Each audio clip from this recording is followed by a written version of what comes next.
السلام عليكم ورحمة الله وبركاته. ازيكم يا حلوين؟ عاملين ايه؟ جينا النهارده بفيديو جديد. لو محتاره تعملي اكل ايه وما عندكيش وقت ومستعجله، تعالي هقولك على اسرع واحسن اكله ممكن تعمليها وبأقل الامكانيات. هتقدري تعملي اكله متكامله جميله جدا. انا زي ما وريتكم كده، هو زي ما انتوا قدام منكم اللحمه طلعت معايا 300 جرام. لو انت عايزه تكتري عادي، لو عايزه تقللي برضو عادي، على حسب عدد افراد الاسره الموجودين عندك. معايا بصله كبيره مبشوره.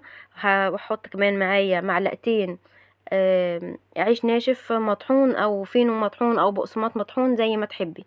انا حطيت عندي كان عندي فينو ناشف وطحنته وحطيت منه معلقتين. البهارات بتاعتي اللي بحطها: عندي توم باودر، بصل باودر، فلفل اسمر، بابريكا، وعندي 7 بهارات، وكمان عندي خلطة كفتة.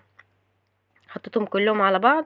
ومعايا يدوب ذرة كده بيكنج باودر عشان تديني هشاشة في اللحمة. في ناس بتحب تحط بيض، بس انا الصراحة ما بحبش احطها. لو انتي من الناس اللي بتحط البيض عادي، حطي بدل البيكنج باودر. كمان حطيت كام عود بقدونس. الكفتة بتحب البقدونس يا جماعة، ما بتحبش خضرة. في ناس بتحب تحط معاها كزبرة وشبت، بس دي بتغير طعمها. كيلو اللحمة المفروم للكفتة بتاخد فص توم واحد. عشان كده حطيت يا دوب طرف المعلقة توم. خلطتهم كويس مع بعض وعجنت بايديا، وبعد كده هبدأ اكورها. ال- الكور دي المفروض كانت تبقى كفتة داوود باشا. كفتة داوود باشا بتبقى يا دوب لحمة بس، لحمة مفرومة مع شوية ملح وفلفل اسمر. بس احنا عشان نزود الكمية، فاحنا عملناها ايه، حطينا عليها الخلطة اللي احنا حطيناها من شوية. بعد كده هنزل بيها في زيت سخن. ما تحاوليش تقلبيها الا لما تحسي ان الجزء اللي من تحت اتشمع، علشان خاطر ما تفكش معاكي. ولما كمان تحطيها في الصلصة بتاعتها ما تفكش، تفضل زي ما هي. حطيت الجزء الاولاني لحد لما لقيته اتشمع، قلبته لحد لما اخد معايا اللون الحلو ده. بعد كده هطلعه واحط الجزء التاني. وزي ما قلنا، ما نحاولش ان احنا نقلبها الا لما تتشمع من الجزء اللي من تحت. اول ما تتشمع معايا ابدا بقى اقلبها. طلعت كله، وفي نفس زيت الحله اللي احنا عملنا فيها قطعت بصلايه كبيره، وحطيت معلقه زيت ومعلقه سمن، وقلبتهم لحد لما البصلايه بتاعتي دبلت معايا. نزلت بالثوم والفلفل دقيته في الهون. بصوا، انا وقفتها من ساعتها عشان اوريكم ان الفلفل والثوم دقيتهم في الهون. انا ما فرمتهمش ولا قطعتهم كده. جربوا كده لما تدقوهم في الهون مع شوية فلفل اسمر وتحطيها مع البصل، هتشمي ريحة وتاخدي طعم بسم الله ما شاء الله، غير ان انتي تقطعيها على ايدك. بعد ما شميت ريحة الثوم والفلفل، نزلت معايا بمعلقة صلصة. والتوابل بتاعتي هي نفس اللي احنا حطيناها مع الخلطة بتاعت اللحمة. وبعد كده نزلت عليها بالطماطم. سبتها شويه كده لحد ما اتسبكت معايا. وعرفنا ازاي انها اتسبكت اول ما لقيت الزيت والسمنه بتاعتي طلعت على الوش. كنت مقطعه معايا 3 بطاطسيات كبيره. والبطاطس برضو نفس زي ما قلنا في اللحمه، على حسب عدد افراد اسرتك او الكميه اللي انتي بتحبيها. قلبتها شويه وبعد كده نزلت معايا باللحمه اللي احنا عملناها وقلبتها مع بعض.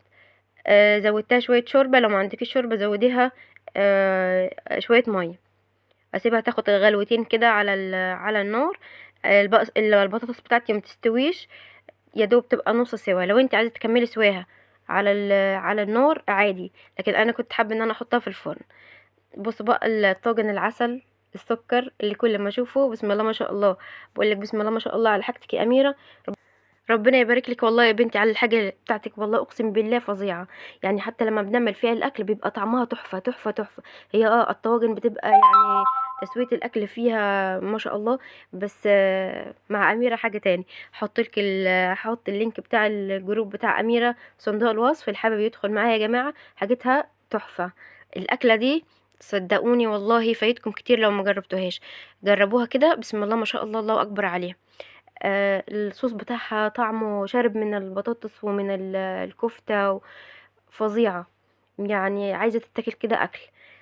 آه، حطيت بقى البطاطس بتاعتي واللحمة، وهحاول ان انا بقى احركهم كده عشان خاطر ان انا اوزع اللحمة كويس والبطاطس، يعني ما يبقاش جزء فيه الكفتة وجزء يبقى فيه البطاطس بس.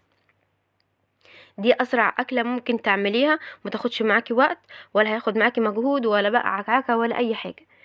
احنا بنعمل كل حاجه في نفس الحله. ولو انت عايزه تعمليها في الصينيه من الاول اعمليها في الصينيه، حمري الكفته وبعد كده اعملي نفس الخطوات في الصينيه وشيليها وحطيها في الفرن. لكن انا كنت حابه ان انا ايه اسويها في الطاجن. هزودها بقى شويه شوربه وبعد كده ايه اغطيها. لو انت عندك ورق زبده وورق فويل غطيها وحطيها في الفرن. لكن انا وقتها ما كانش عندي الصراحه فغطيتها عادي بغطا حله. وكان الفرن ساخن من قبل منها، لازم تسخنيه من قبل منها بفتره ودخليها الفرن. مش هياخد معاكي وقت كتير، احنا خلاص البطاطس كانت خلاص يعني شويه وهتستوي، واللحمه كده ولا كده برضو مستويه، فمش هياخد معاكي وقت. دخليها بقى الفرن بتاعك، هنشوفها بعد ما تطلع هيبقى شكلها عامل ازاي. بصوا بصوا الجمال، بسم الله ما شاء الله، الله اكبر. الريحه جميله جدا، جميله والله العظيم يعني. مش بكذب عليكم، الاكله دي تحفه بجد، جربوها مش هتندموا. البطاطس طالعه مستويه وماسكه نفسها وحلوه، والكفته نفس الكلام.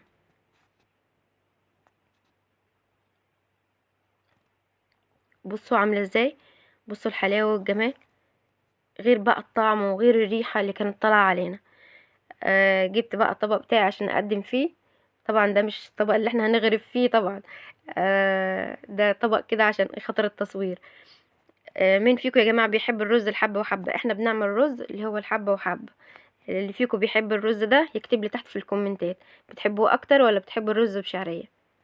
اللي ما جربوش يا ريت يجربوا، فايته كتير والله اللي ما جربش الرز الحبة وحبة، طعمه حلو جدا. هنحط بقى شوية بقدونس كده نكسر اللون عشان ايه خاطر التزيين بقى والحركات بتاعتنا. جربوا يا جماعة الأكلة دي بجد، والله والله والله مش تندموا. بصوا الطبق بتاعنا شكله عامل ازاي، بسم الله ما شاء الله.